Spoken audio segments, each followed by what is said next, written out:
Hi everybody, Dr. Cobb of Z Health. What we're going to look at today is a 30-second neck exercise that can actually improve your hamstring flexibility. Hi guys, so one of the things that we talk about in our 9S certification, which is an advanced course where we talk about strength and suppleness, we actually have a lot of conversations around flexibility. Now, most of the athletes that we work with, I would say maybe 20% of them are really interested in being more flexible because their sport requires it. Maybe they're martial artists or gymnasts or dancers or whatever. A lot of other people are like, I just want to be generally comfortable. But regardless of where they fall on that spectrum, most people that we meet actually often complain about having tight hamstrings. Now, I'm not going to get into the relative benefits of having stiffer versus less stiff musculature in this video because I don't have time. But what I can tell you definitively is that most people, when we do a little bit of hamstring work, often move better as a result. And as Z-Health practitioners, we're about moving better. So what I want to do today is show you a very quick and relatively unusual way to improve hamstring flexibility. One of the reasons that I want to show this to you is to remind you once again of all the stuff that we talk about with the human nervous system, but that it has three primary things that happen. It gets input, it decides what that input means, and then it creates an output. So in this particular case, we're actually going to look at input from the upper cervical spine and how that can change output in the rest of the body.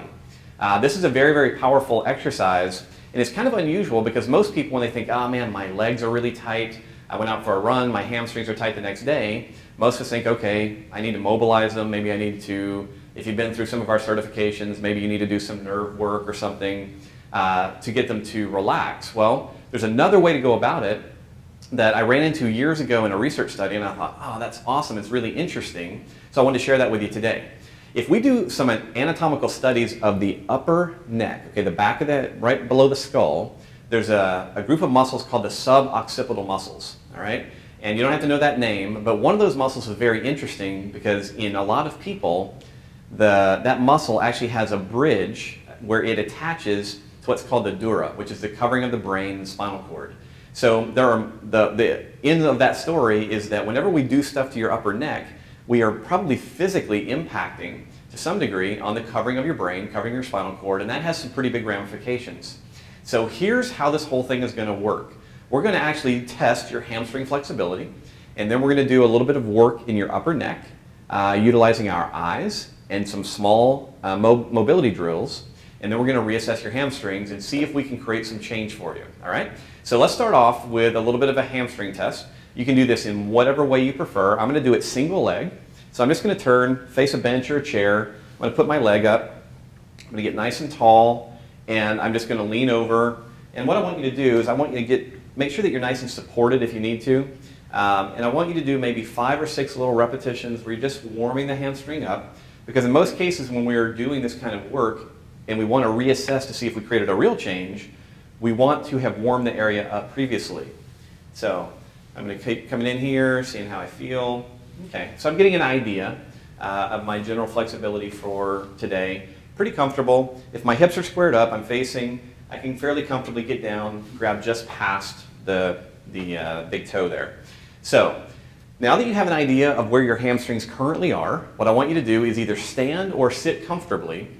And you're going to take your hands, your fingers like this, and you're going to come to the back of your skull. Okay, so I want you to find the hard part of the bone of the skull, and I want you to slide just underneath that into the softer part. Now, hopefully it's softer, but this is where those muscles live. So you should be able to identify muscle, bone, muscle, bone. We want to get into the muscular part. Okay, now my fingers are here, they're just underneath the skull, and I want you to rub that area a little bit, and I want you to feel for tension. Okay, so as you're feeling, you kind of work your way out toward your ears and just get an idea of how tight that upper cervical spine area is. The main thing we want to realize is that we're going to do some exercises and that area should get softer. Okay, if it gets softer, we should see an improvement in the hamstring flexibility, unless you're already from Planet Gumby, in which case you may not notice this. All right, but for the rest of us, this can be really powerful. All right, so now that you have an idea of how tight that area is, let's go over the exercise. The first thing that we're going to do is we're going to tuck our chin and then bring our head forward. You want to maintain that tucked chin because as you come down, you should feel a little stretch right where your fingers just were. Now, I'm going to keep my head up because I want you to see what I'm going to do.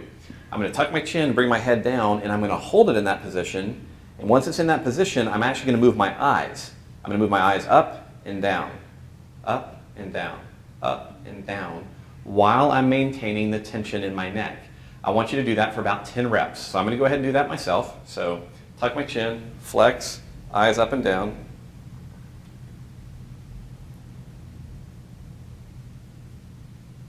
And in most cases, what you should feel is as your eyes come down, it increases the stretch in the back of your neck. That's because your eyes and your muscles are connected.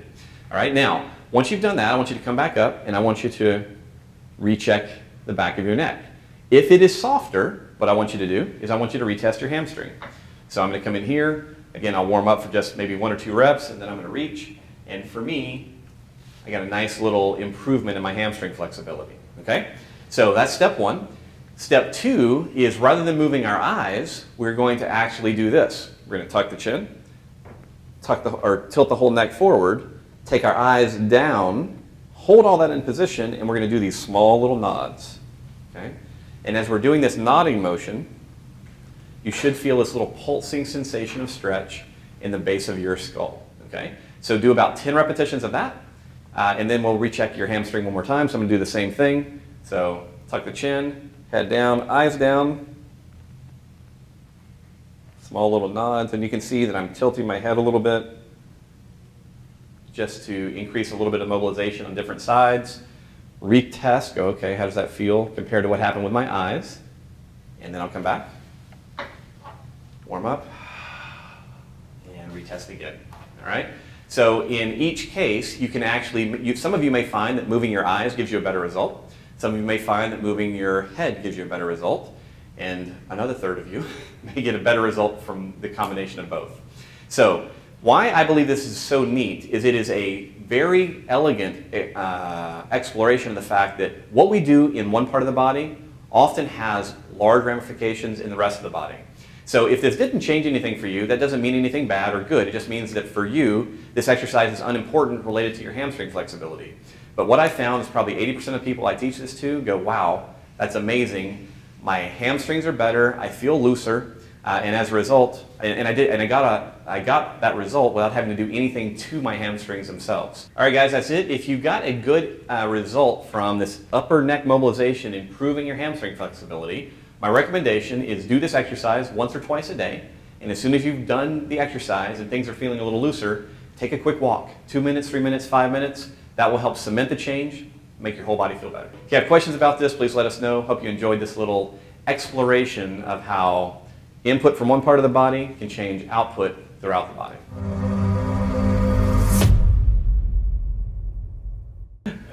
Oh, sorry, we're recording. Wait, I was, but I'm listening to you. It's so good. It's like E.F. Hutton when Rick talks. People go get a coffee. People roll their eyes. It's a reflex.